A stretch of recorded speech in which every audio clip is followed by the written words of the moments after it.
I could feel my heart pounding in my chest as I pushed open the heavy glass door of the jewelry boutique. The cool rush of air conditioning hit me like a wave, a stark contrast to the stifling heat of my anxiety. The bell above the door jingled softly, and I forced a smile at the salesperson who greeted me. I was here with a singular purpose, to find something dazzling, something that would make David's eyes light up in the same way I hoped the piece would light up my desperate situation. I navigated through the display cases, my fingers brushing against the polished glass as I scanned the rows of glittering jewels. Each piece seemed to mock me with its opulence, a stark reminder of how far I had strayed from the simplicity I once knew. I had never been a person of excess, but now I found myself drowning in it, clutching at straws to save face and secure a future that felt increasingly out of reach. My mind was racing, replaying the conversation I'd had with David earlier that week. His assurances that everything would be fine as long as I played my part. The urgency in his voice had left no room for error. I had to impress him, solidify our bond, and ensure the financial support I so desperately needed. And here I was, with Tom's hard-earned money in my pocket, doing exactly what I had sworn I'd never do, buying my way out of a mess. I stopped in front of a showcase displaying an exquisite diamond necklace. It sparkled with an almost malevolent brilliance, as if daring me to commit the ultimate betrayal. I leaned in closer, examining the piece with a mix of awe and dread. It was perfect, luxurious, elegant, and unquestionably impressive. My fingers itched to pick it up, but the weight of my conscience held me back. I could almost hear Tom's voice in my head, questioning how I could justify this expenditure when our financial situation was so dire. I took a deep breath and turned to the sales associate, a young woman with an air of practiced indifference. "I'd like to see that necklace. Please," I said, trying to keep my voice steady. As she carefully removed the necklace from the display, I felt a pang of guilt. I was about to spend a significant portion of the money that should have gone to save our home, a home that Tom was working tirelessly to protect. The money had vanished from our account under mysterious circumstances, and I had yet to come up with a plausible explanation for its absence. I knew that Tom had his suspicions, he was no fool. Every time he glanced at our financial statements, his eyes seemed to question the missing funds, but I had skillfully dodged his inquiries. The necklace was placed gently in my hands, and I admired its brilliance. The diamonds were flawless, their facets catching the light in a way that made them seem almost alive. It was exactly what I needed to ensure David's admiration. But as I looked at the necklace, I couldn't shake the thought of what would happen if Tom found out. The sinking feeling in my stomach grew stronger with each passing moment. The sales associate gave me a polite, if somewhat impatient, smile as she waited for my decision. "How does it look?" she asked. I forced another smile, trying to ignore the creeping dread that was settling over me. "It's perfect," I said, trying to sound enthusiastic. "I'll take it." As I handed over the credit card, I couldn't help but glance around the store, half expecting Tom to walk in and catch me in this act of deceit. I could almost hear his voice accusing me of betrayal, and the thought made me shiver. I knew I was skating on thin ice, but desperation had clouded my judgment. I had to keep up the charade for as long as necessary, no matter the cost. As I left the store, clutching the small, ornate bag that held the necklace, I could feel the weight of my decision pressing down on me. I was trapped in a web of my own making, and every choice I made seemed to tighten the strands around me. The future was uncertain, and every step I took seemed to lead me further away from the life I had once cherished. I took a deep breath and steeled myself. I was committed now, and there was no turning back. The only thing left was to face the consequences and hope that David's approval would make it all worthwhile. The sky was overcast as I glanced out of the window, watching the raindrops race each other down the glass. The weather seemed to mirror the gloom that had settled over our lives. Our home, once a symbol of comfort and security, now felt like a prison, its walls closing in on us with every unpaid bill and mounting debt. Torn between the responsibilities of maintaining our home and the pressing need for financial relief, Tom had been working tirelessly, trying to secure a solution. I could see the strain etched into his face every time he walked through the door, his eyes shadowed with exhaustion. Despite his efforts, the looming threat of foreclosure cast a long shadow over our lives, and each day seemed to bring us closer to losing everything. At night, when Tom was poring over stacks of papers and making desperate phone calls, I lay awake in bed, the silence of the house a stark reminder of our predicament. The creaking of the floorboards and the occasional murmur of Tom's voice were the only sounds breaking the oppressive quiet. I felt a pang of guilt every time I heard him sigh in frustration, knowing that I was contributing to our financial woes while he was desperately trying to fix them. I was at my breaking point, caught between the facade I had to maintain and the reality of our crumbling world. The necklace I had just purchased was meant to be a lifeline for me. A way to ensure that David would continue to support me financially. But the weight of the transaction felt unbearable, a cruel irony that I could not escape. Every time I thought about the money I had spent, a knot of anxiety tightened in my chest. I wandered into the living room, where Tom was hunched over his laptop, his fingers moving rapidly over the keyboard. The dim light of the desk lamp illuminated his tired face, casting a weary glow that did little to dispel the tension in the room. "Any progress?" I asked, trying to sound hopeful despite the heavy lump of worry in my throat.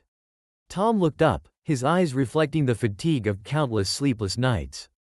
"I've been trying to negotiate with the bank, but they're not budging. We're running out of time, Jess. We need to come up with a solution, and fast." I nodded, though I could hardly meet his gaze. The truth was, I was scared. The reality of our situation was hitting me harder with each passing day. I had hoped that our financial troubles would somehow resolve themselves. But the more Tom worked, the clearer it became that we were heading towards disaster. Tom's shoulders slumped as he closed the laptop with a defeated sigh. "I've tried everything I can think of. I just don't know what else to do." My heart ached for him, and I reached out to place a comforting hand on his shoulder. "We'll figure something out. There has to be a way." But even as I spoke, I knew that my words were hollow. I was drowning in a sea of deception, and the only way out I could see was through David's support. I had convinced myself that I was doing this for the sake of our future, but the more I thought about it, the more I felt like I was digging our grave deeper. The minutes ticked by in a suffocating silence, broken only by the occasional sound of Tom's weary breaths. I could see the determination in his eyes fading, replaced by a weary resignation that broke my heart. He had been my rock, my partner in this life we had built together, and now I was adding to his burden most unforgivably. I turned away, trying to compose myself as I prepared for the next phase of my plan. I had to maintain my facade, keep up the pretense of normalcy, and do whatever was necessary to ensure that David's support continued. But as I walked away, the guilt of my deception weighed heavily on my shoulders, a constant reminder of the fragility of the world I was so desperately trying to protect. The grand ballroom was awash in a soft, golden light as I stepped into the evening reception. The clinking of glasses and hum of polite conversation created a backdrop that was both elegant and intimidating. I could feel the weight of my desperation pressing down on me, but I forced myself to appear composed as I scanned the room for a familiar face, or, more precisely, for the opportunity that would change everything. David Wright was the man of the hour, a wealthy businessman whose reputation for generosity was as well known as his financial success. I had heard about him through a mutual acquaintance and had managed to secure an invitation to this event, hoping to seize my chance. I found him standing near a cluster of guests, exuding an air of confident charm that drew people to him like moths to a flame. He was tall and impeccably dressed, and his presence commanded attention. As I approached, I took a deep breath and steeled myself, reminding myself why I was here. "Mr. Wright?" I said, flashing a warm, practiced smile as I extended my hand. "I'm Jessica Johnson. It's a pleasure to meet you." David's eyes sparkled with interest as he took my hand, his grip firm and reassuring. "Jessica, a pleasure. Please, call me David." His smile was disarming, and I felt a flutter of nervous excitement. "Thank you, David. I've heard so much about you and your work. It's quite impressive." We engaged in polite small talk, but it was clear that David was intrigued. He had an uncanny ability to make one feel at ease, and soon, our conversation flowed more naturally. He asked about my interests and my background, and I carefully crafted my responses to highlight my shared values and interests, subtly aligning myself with the image he seemed to value. As the evening progressed, David's attention remained focused on me, a promising sign. We moved to a quieter corner of the room, away from the bustling crowd. I felt a surge of hope. This was my chance to make a lasting impression. "I must say, Jessica," David remarked as we sipped our champagne, "something is refreshing about your perspective. It's not often I meet someone who speaks with such sincerity." I smiled, feeling a flush of satisfaction. Thank you, David. That means a lot coming from you. I've been going through some difficult times lately, and I'm grateful for the opportunity to meet someone like you. David's gaze softened with genuine interest. I'm sorry to hear about your troubles.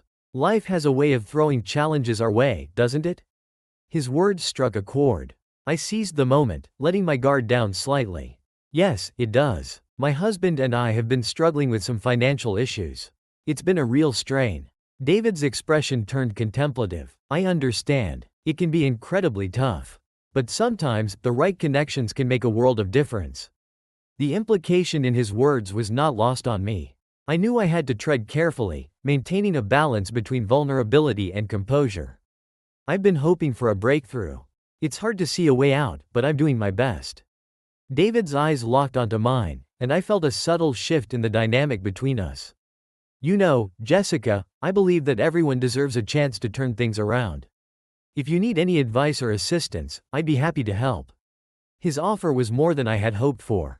It was clear that David saw potential in me, and I needed to nurture that connection. I truly appreciate that, David. It's comforting to know some people are willing to support others in tough times. As the evening wore on, David and I continued our conversation, gradually moving closer. The chemistry between us was undeniable, and I could sense that he was drawn to me not just for my plight but for who I was as a person. It was a delicate dance, and I was determined to play my part flawlessly. When the event came to an end, David took my hand gently, his touch lingering just a moment longer than necessary. I've enjoyed our time together tonight, Jessica. Let's stay in touch. I think we could both benefit from this connection. I nodded, trying to hide my relief and excitement. I'd like that very much, David. Thank you for your kindness. As I left the event, clutching a small, elegant gift David had handed me, a token of his interest and generosity, I felt a surge of hope. This was the beginning of something that could change everything.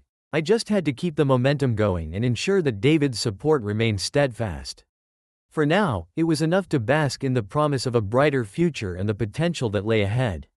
The transformation was almost surreal. What had once been a modest and carefully managed lifestyle began to morph into a whirlwind of opulence and indulgence. David had introduced me to a world I had only dreamed of, a world filled with luxury and excitement. As I navigated this new existence, I couldn't help but revel in the change, even as I knew that every moment of it was built on deceit.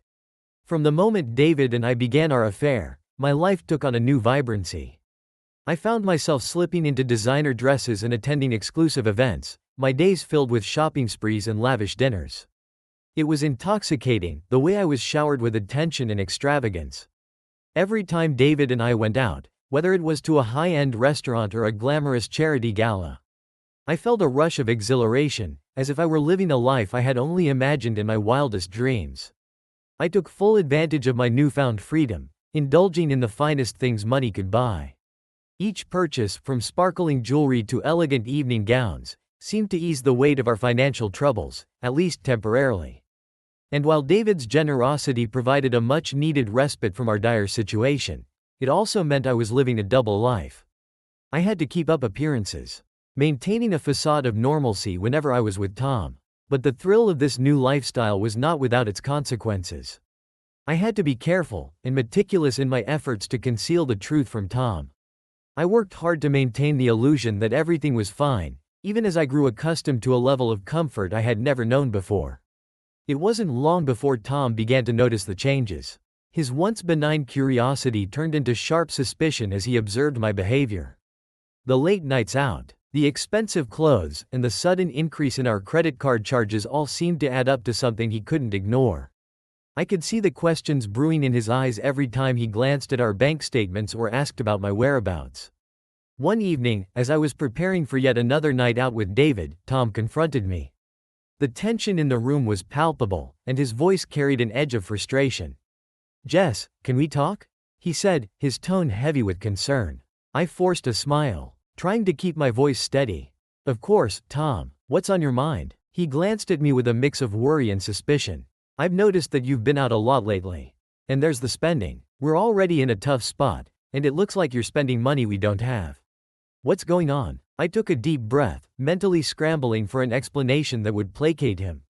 "I've been trying to stay busy, you know? With everything going on, I thought it might be good for me to get out and distract myself. As for the spending, I've been buying a few things to lift my spirits. It's been hard on both of us. Tom's gaze was piercing. I understand that things are tough, but this seems excessive. I can't shake the feeling that something's not right. My heart raced as I tried to keep my composure. I needed to deflect his suspicion while keeping my secret hidden. I'm just trying to find a bit of normalcy, Tom. I know it might look like a lot, but I'm managing. I promise. He didn't seem entirely convinced. But he let the matter drop, though I could sense his unease lingering. The conversation left me feeling unsettled. I knew I had to be even more cautious from now on, balancing the thrill of my new life with the necessity of keeping Tom in the dark. As I left the house for yet another evening with David, I couldn't shake the feeling of guilt gnawing at me. The disparity between the life I led with David and the reality of my marriage was growing more pronounced. I was living in a world of glitter and deceit. And while the glamour was intoxicating, it came at a steep price. Each time I stepped out the door, I was reminded of the fragile balance I was maintaining in the ever-present threat of discovery. The grand banquet hall was bathed in the soft glow of chandeliers, casting a warm light over the elegantly dressed guests. I had managed to convince Tom to attend a business dinner that evening, hoping that it would provide him with some networking opportunities. I had told him it was a chance to mingle with influential people and possibly find some new prospects for his struggling business. Little did I expect that our carefully constructed bubble of normalcy would be so abruptly punctured. As I entered the hall, dressed in a stunning emerald gown that I had purchased with David's help, I felt a pang of nervous excitement. David had promised me he would be there, and I had meticulously planned my appearance to ensure that he would notice me. I scanned the room for him, and my heart skipped a beat when I saw him standing near the bar, engaged in conversation with a group of well-dressed individuals. I took a deep breath, knowing that tonight was crucial. I needed to maintain my composure and ensure that David and I could interact without arousing suspicion. As I moved towards the bar, my heart sank when I spotted Tom across the room, engaged in conversation with a few colleagues. The moment was almost cinematic. David glanced up, his eyes locking onto mine with a familiar glint of recognition. Just as I approached, Tom's gaze shifted, and his eyes met David's. The recognition was instant. I could see the flicker of surprise in Tom's eyes as he took in David's presence. David's smile was polite, but there was an edge to it as he extended his hand to Tom. "Mr. Johnson, what a surprise. I didn't expect to see you here." Tom shook David's hand, his grip firm but his expression guarded. "Mr. Wright, I wasn't aware you were attending this event." The two men exchanged pleasantries, but there was an unmistakable tension in their interaction. I could sense Tom's suspicion, his eyes darting between David and me, searching for any clue that might reveal the nature of our relationship. I joined them with a practiced smile, hoping to diffuse the tension. "Tom, this is David Wright." "David, this is my husband, Tom." David's smile widened, and he gave a polite nod. "It's a pleasure to meet you, Tom." Tom's gaze lingered on David for a moment longer than necessary, and I could feel the weight of his scrutiny. "Likewise. I've heard a lot about you." The conversation moved on, but I could see that Tom was not entirely at ease. His eyes kept drifting towards David, and I could sense the gears turning in his mind as he tried to piece together the connection between us. I could only hope that the small talk and David's charm would be enough to distract him from the deeper suspicion brewing within him.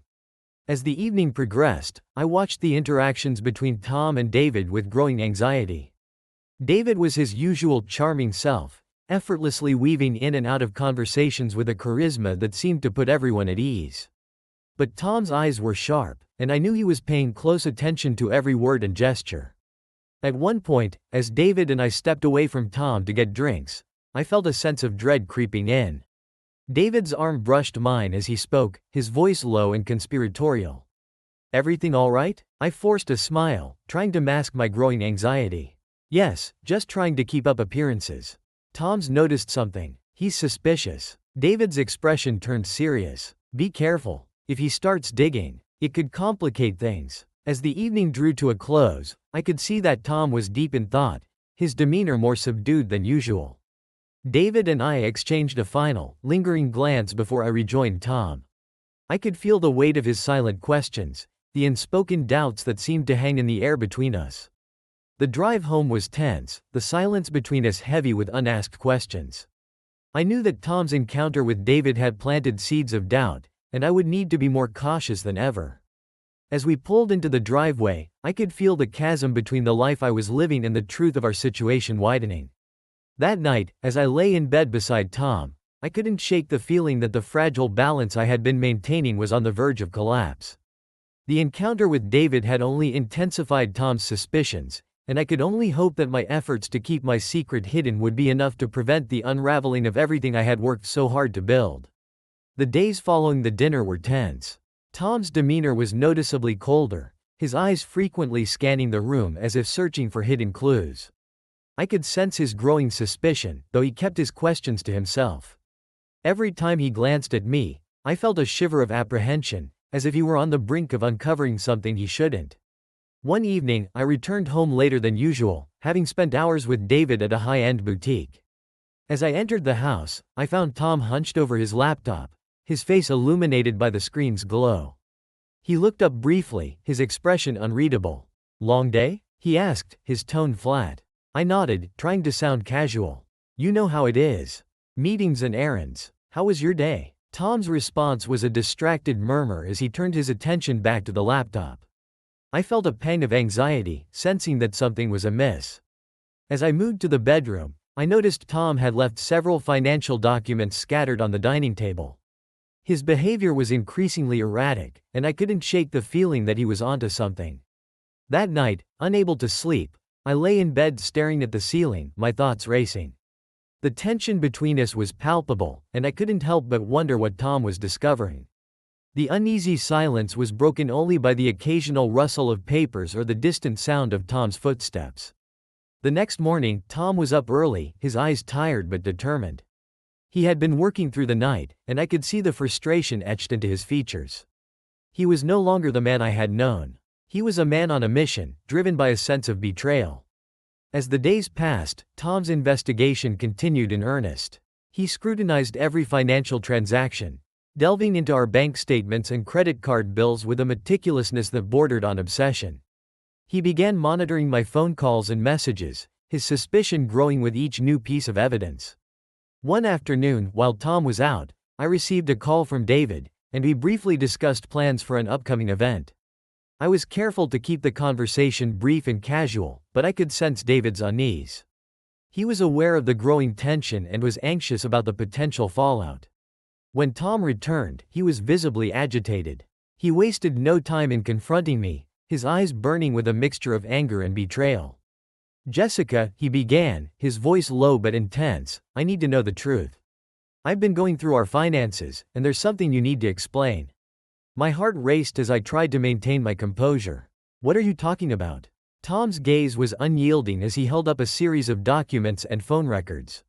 I found evidence of unusually large expenses and frequent calls to David Wright's.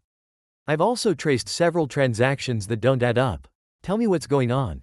I could see the determination in his eyes, and I knew that my carefully constructed facade was crumbling. The evidence was irrefutable, and Tom's anger was palpable. "You've been planning something, haven't you?"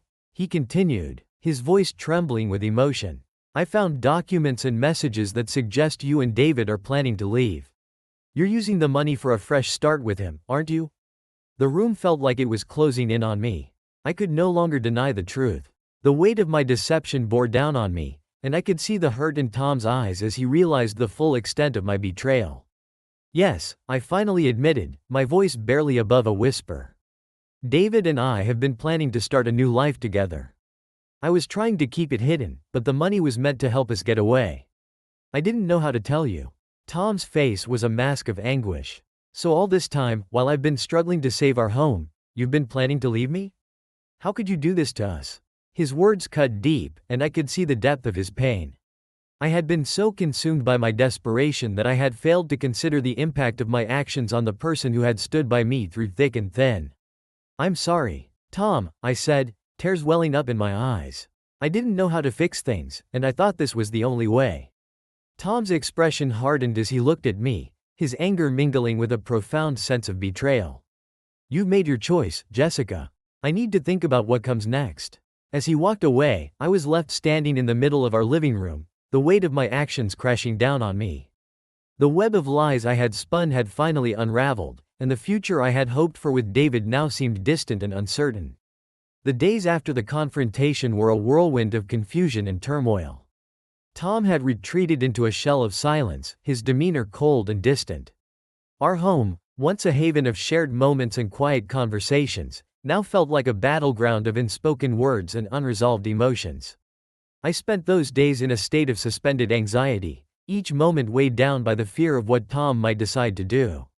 The house was eerily quiet, the normal rhythm of our lives replaced by an oppressive stillness. I could see the internal struggle playing out on Tom's face, a conflict between revealing the truth and exacting a more personal form of revenge. One evening, as I sat in the living room, I heard Tom's footsteps approaching. His presence was heavy with a sense of purpose, and I knew that whatever decision he had made, it was imminent. Tom entered the room, his expression a mix of determination and weariness. He took a seat across from me, his gaze fixed intently on my face. The silence stretched between us, laden with the gravity of the moment. "I've been thinking a lot," Tom finally said, his voice low and steady. "About what's happened and what I'm going to do next." I swallowed hard, the lump in my throat growing as I struggled to keep my emotions in check. "And what have you decided?" Tom's eyes met mine, and for a moment, I saw a flicker of the man I had once known, the man who had stood by me through countless challenges. But that glimpse was quickly overshadowed by the steely resolve that now defined him. "I'm at a crossroads," he began, his voice tinged with frustration. "I could expose everything, reveal the affair, the plans, and the lies to everyone. It would destroy your life, and it would leave David exposed as well. Or I could take a different route, one where I let you live with the illusion of a new life while I quietly pull away." The weight of his words hit me like a physical blow. The idea of being left in ignorance while my world fell apart was almost as painful as the prospect of public humiliation.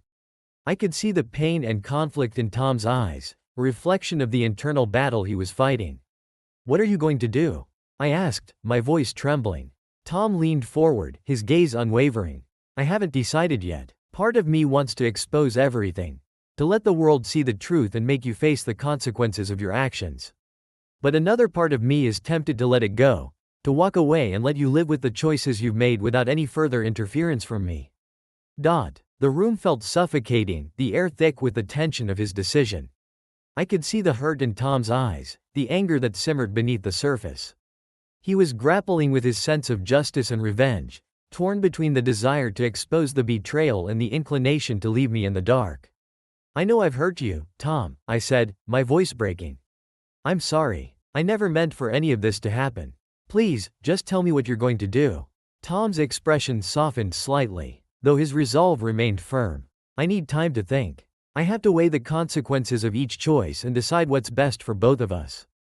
As he stood up and walked away, I was left alone in the living room, the enormity of the situation sinking in. I felt like I was standing on the edge of a precipice, unsure of whether I would be pushed into the abyss of public disgrace or left to grapple with the quiet agony of my own making.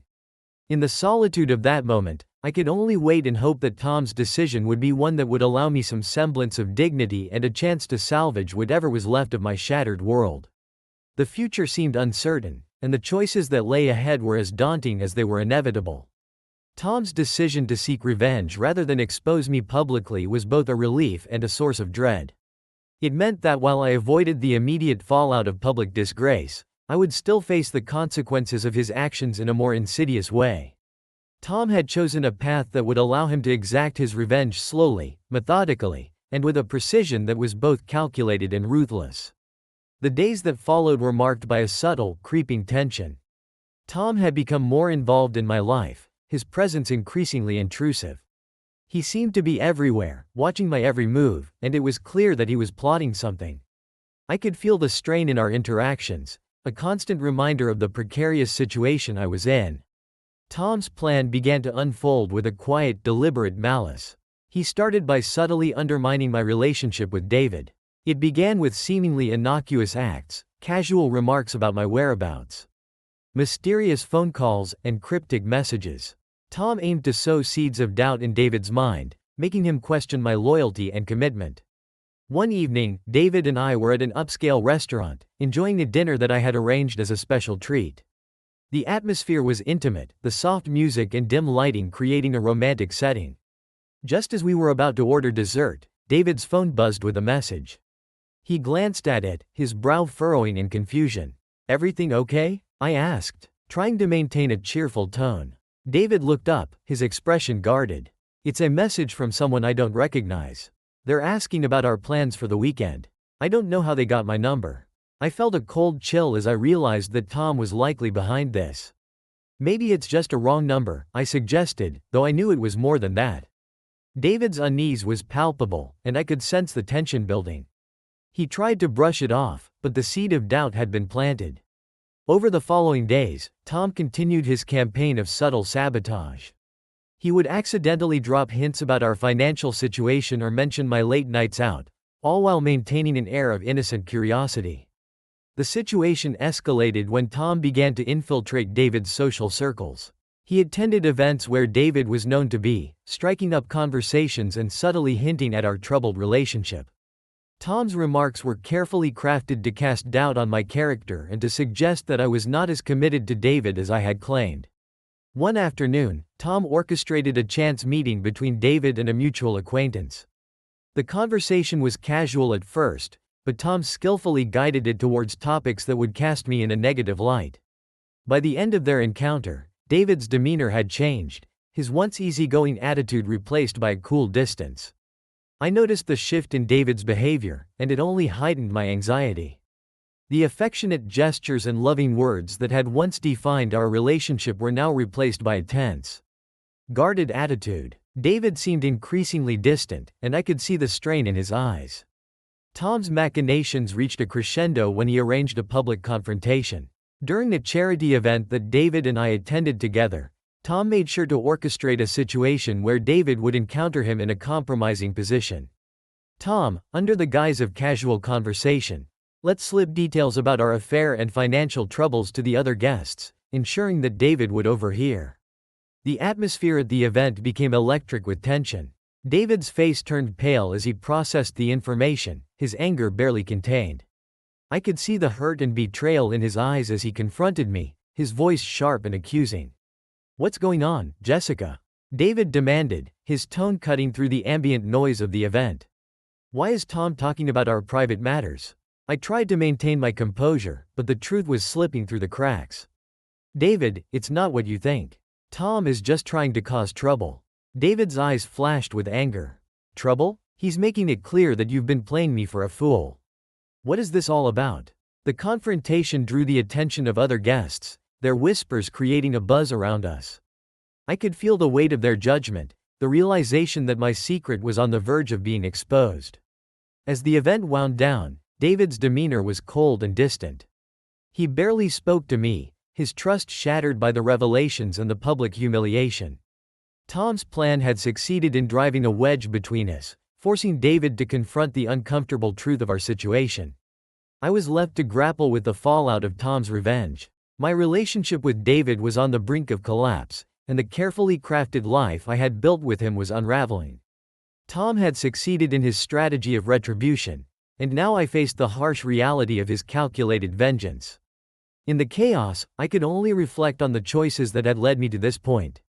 The web of lies that had ensnared me, and the inevitable consequences of the betrayal that had set everything in motion. The road ahead was uncertain, and the path to redemption seemed more distant than ever. The night fell heavily on me as I sat in the dimly lit apartment that once felt like a sanctuary. Now, it felt more like a stage where the final act of my tragic play was about to unfold. The carefully constructed world I had built with David, fueled by lies and deceit, was on the brink of complete collapse. It all started with the call. I had just returned from an exhausting day spent trying to patch up my relationship with David, who had grown increasingly distant and cold. My phone rang, and the name on the screen was a reminder of how far things had fallen. The call was from a tabloid journalist, asking for a comment on the scandal that had erupted. "What scandal?" I asked, trying to mask my anxiety. The journalist's voice was sharp and unyielding. "It seems that Tom Johnson has decided to share his side of the story with the press. He's exposing everything, your affair with David Wright, the financial troubles, and the plans for your new life. Your private life is now public knowledge, Jessica. My heart sank as the gravity of the situation hit me. I could already imagine the headlines, the news stories that would paint me as the villain in a sordid drama of betrayal and greed. My hands trembled as I tried to absorb the full impact of what was happening. The carefully crafted image I had maintained for so long was now shattered, laid bare for the world to see. The next few days were a whirlwind of media frenzy and public scrutiny. News outlets picked up the story, each one adding its spin to the scandal. Photographs of me with David, along with details of our affair and my financial manipulations, were plastered across every newspaper and website. The coverage was relentless, and I was powerless to stop it. David's reaction was immediate and devastating. He publicly denounced me, his words filled with anger and betrayal. Our relationship, once filled with promise and hope, was now reduced to a public spectacle of deceit. He cut all ties with me, leaving me to face the fallout alone. The support and security I had relied on were gone, replaced by the harsh reality of public scorn. The loss of David was a heavy blow, but it wasn't the only one. As the scandal continued to unfold, I found myself facing not only the disintegration of my relationship but also the loss of the financial security that had once been so important. David, realizing the full extent of my deception, pulled back his financial support. The money I had hoped to use for our new life was gone, and I was left to confront the mounting debts and obligations that I had tried so hard to escape. The final blow came when Tom made his public statement, detailing the full extent of my betrayal and the personal vendetta that had driven him. His words were measured but damning, painting a picture of a woman who had manipulated and deceived those closest to her for her gain. The sense of justice that Tom felt was evident in his carefully crafted narrative, and it left me exposed and vulnerable. As the dust settled, I was left with nothing, no relationship, no financial security, and no place to hide from the consequences of my actions. The life I had once dreamed of, built on a foundation of lies, was now in ruins. The public humiliation was nearly unbearable, and I struggled to come to terms with the reality of what I had lost. Tom, on the other hand, was left alone but with a sense of vindication. He had managed to expose the truth and had, in his way, sought retribution for the betrayal he had suffered. The sense of justice he felt was cold comfort compared to the warmth of the life he had lost, but it was a solace of sorts. In the end, I was left to pick up the pieces of my shattered life, grappling with the consequences of my choices and the deep regret that came with them. The path forward seemed uncertain, and the scars of my actions would remain long after the headlines had faded. The collapse had been total, and the journey to redemption, if it was even possible, would be a long and arduous one.